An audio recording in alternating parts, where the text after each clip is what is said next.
Good morning. Good morning. Good morning, my Zoom family. How is everybody doing today? It's a beautiful day. Good morning, Divina. So happy to see you, Ellie. Good morning. Anna, bom dia. Bob, Iris, Linda. Linda is on Zoom and she's here too. I love that. Anna, yes. Yes. So, remember, today is a beautiful day in my consciousness. And I am so happy to be here and bring this talk to you. Because really, I think more than ever, we need to get, we need to get in touch with the truth. And this is a perfect timing. So, have you been beside her? Have you been in that place? You might be saying, what is she asking me? No, I haven't been there. Maybe you haven't been there physically, but I guarantee you that you have been there. I have been there many times. I go in and I come out, and I go in and I come out. And that's okay. That's okay. You know why? Because I am living this beautiful human experience. And that gives me the right. I know that I am a spiritual being, and I am supposed to be out all the time. But many times, I can't resist, and I had to go back. So, today I'm going to be blessing you with this talk, and as you know, I love to base all my talk on the Bible. I believe that Jesus is our way shower, and he's the one who needs to see that he left out this practical Christianity. And I am a very old Unity student. So just remember that. I am not just being formed right now in this last decade. So it has been many, many, many years. I used to be with every border word. So even though you think, oh, she's so young, how can that be possible? That's what I was thinking.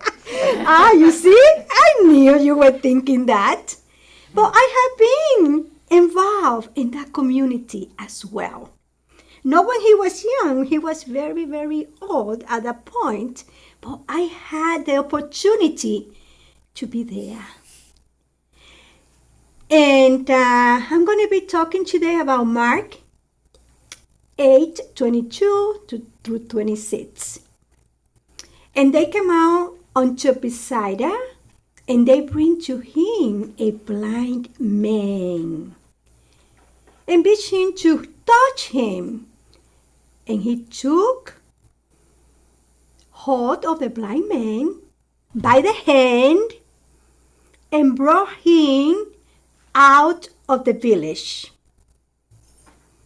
And when he had spit on his eyes and laid his hand upon him, he asked him, "Seest thou out? Can you see now?" And the guy looked up and said, "I see men, but I behold them as a trees walking." Then again, Jesus went back and put a hand on the guy again and said, "What about now? Can you see now?" And he said, "Yes, I can see clearly now." And he sent him away to his home, saying, "Do not ever enter into the village." So, now that you hear that,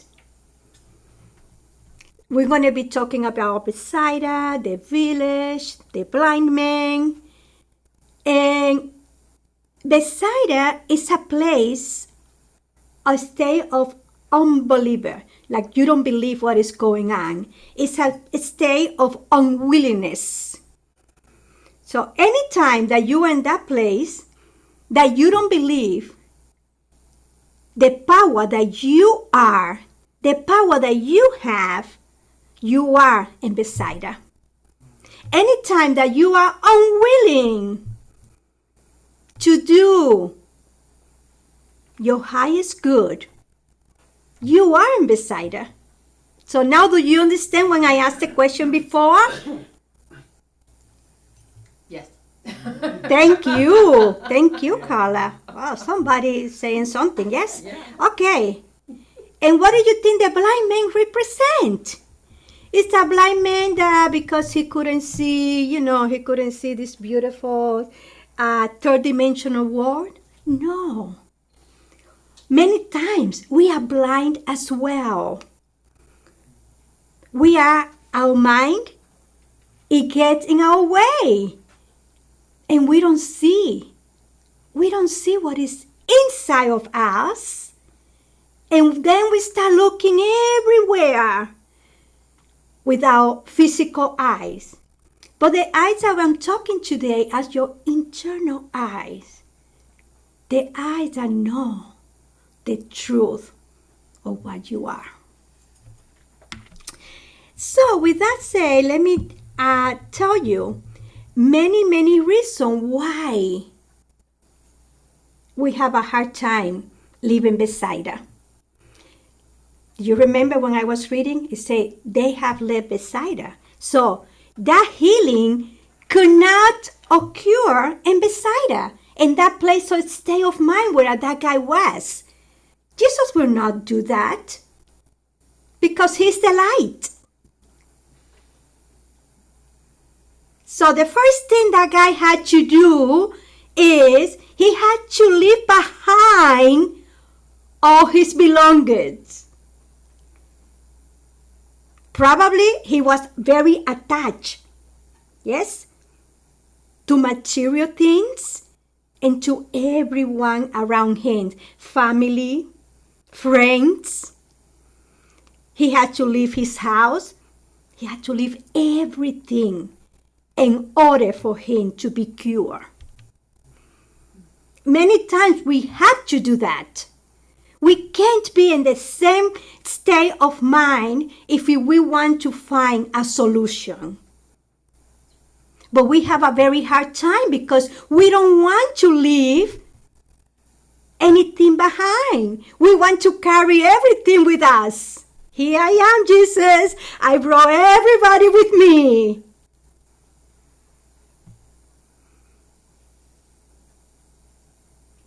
What do you think is going to happen at that moment? You will not find the solution. As I mentioned to you, attachment. Attachment is number one.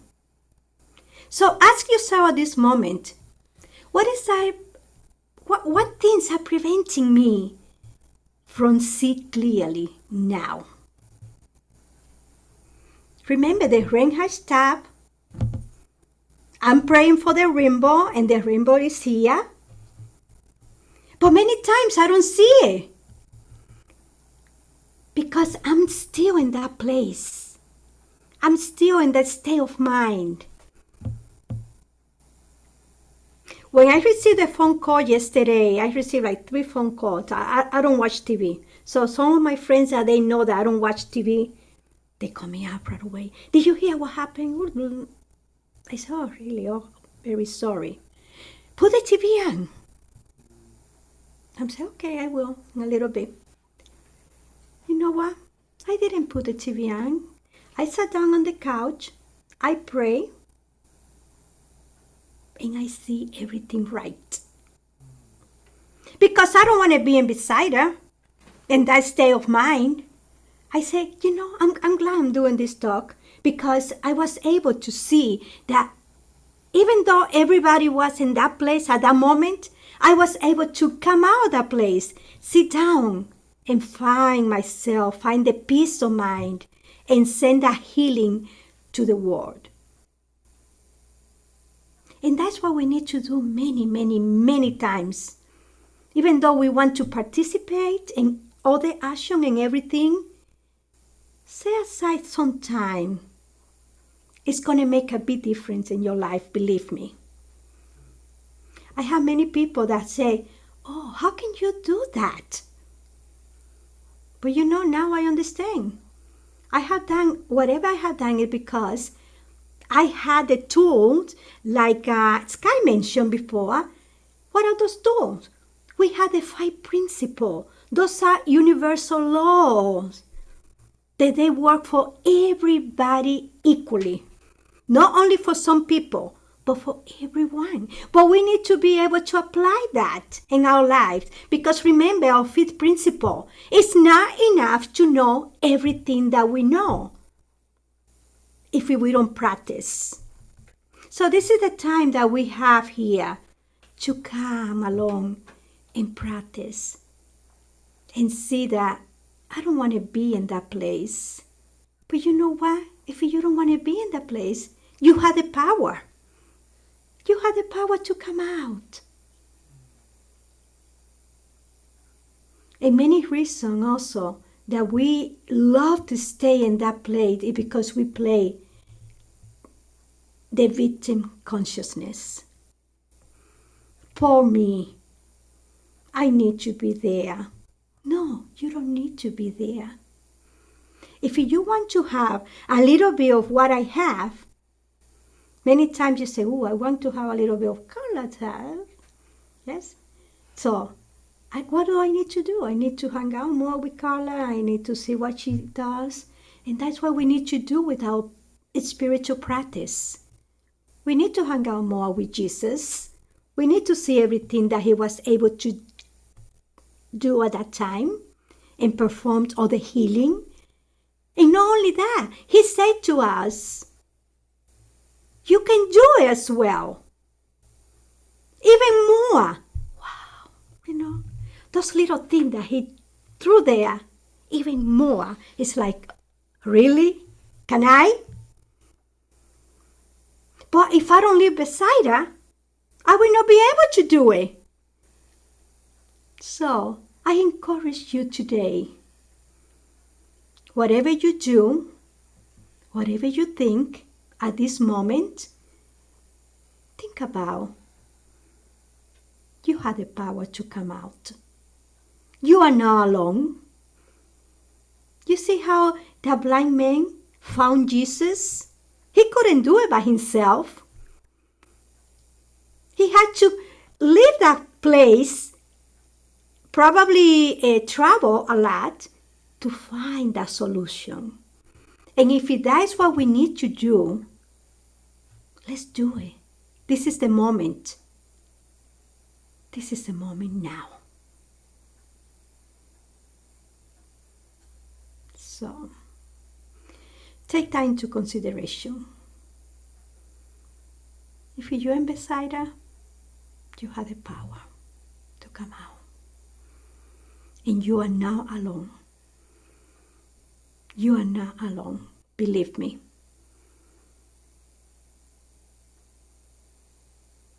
I love you.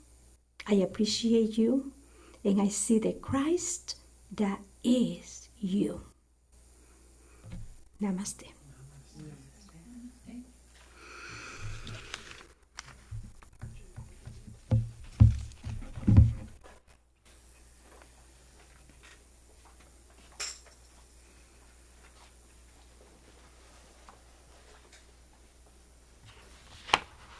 Thank you so very much, Carmen, for the words you gave us. So now if you can just take a few breaths, breathe.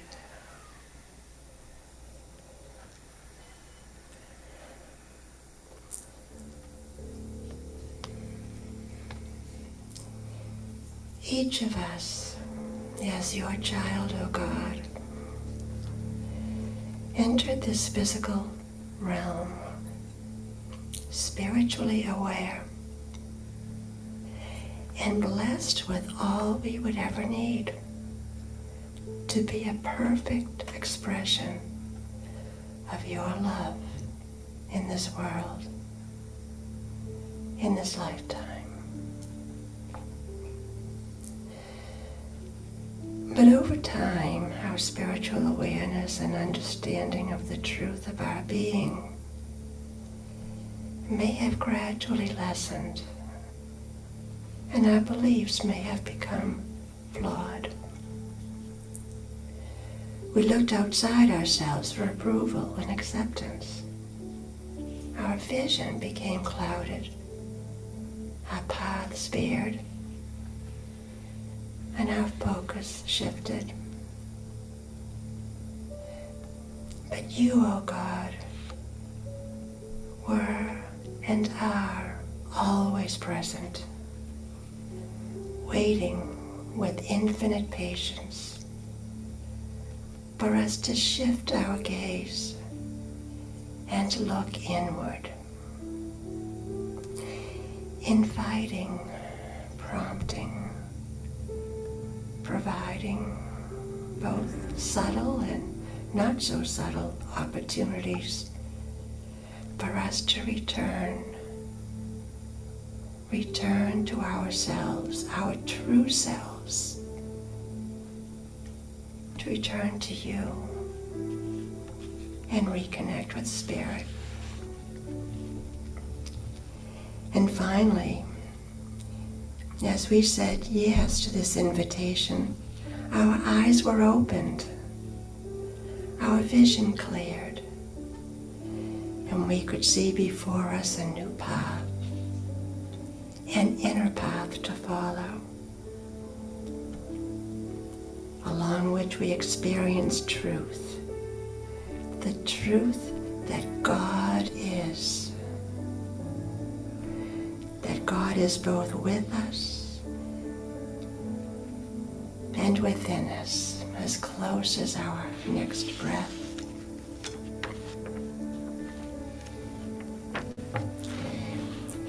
And we become filled with the knowing that we are one with Spirit. The I am in me, in every other being, and in all of creation. This wellspring of knowing, of being, is who we really are. And it's ultimately the source of all peace, all harmony, joy, and love. Our awareness expands and we begin the awakening process and experience life anew. And this wellspring of knowing we now take with us into the silence.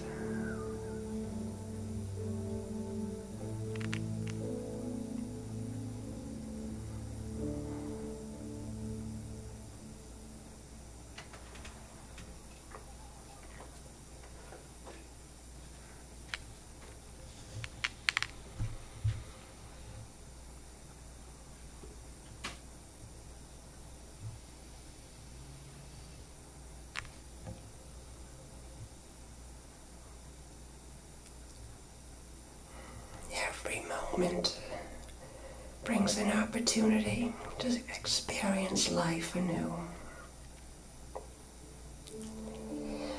No matter what the apparent circumstances or challenges, our lives are always unfolding in divine order and perfection.